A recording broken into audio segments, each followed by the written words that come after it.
एफडीएनं झेप्टोच्या गोदामावर छापा टाकलाय। झेप्टोचा धारावीतील परवाना निलंबित करण्यात आलेला आहे। अन्न सुरक्षा नियमांचं उल्लंघन केल्याप्रकरणी ही मोठी कारवाई करण्यात आली आहे। या छापेमारी दरम्यान बुरशीयुक्त अन्न पदार्थ आढळल्याची माहिती देखील समोर येते। महाराष्ट्र अन्न व औषध प्रशासनानं झेप्टोच्या गोदामावर अचानक छापा टाकला।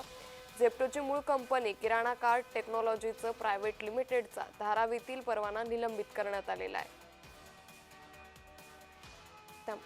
त्यामुळे एफडीएनं झेप्टोच्या गोदामावर हा छापा टाकलेला आहे। यामध्ये आता झेप्टोचा धारावीतील परवाना निलंबित करण्यात आल्याची माहिती देखील सध्या समोर येते। अन्न सुरक्षा नियमांचं उल्लंघन केल्याप्रकरणी झेप्टोच्या या गोदामावरती ही कारवाई करण्यात आलेली आहे। या छापेमारी दरम्यान काही बुरशीजन्य अन्नपदार्थ देखील सापडले। या संदर्भात अधिक माहिती घेऊयात आमचे प्रतिनिधी मनोज दायाळकर यांच्याकडून। मनोज, झेप्टोच्या गोदामावर छापा टाकला आणि त्याचबरोबर धारावीतील झेप्टोचा परवाना देखील निलंबित करण्यात आलेला आहे, काय अधिक माहिती?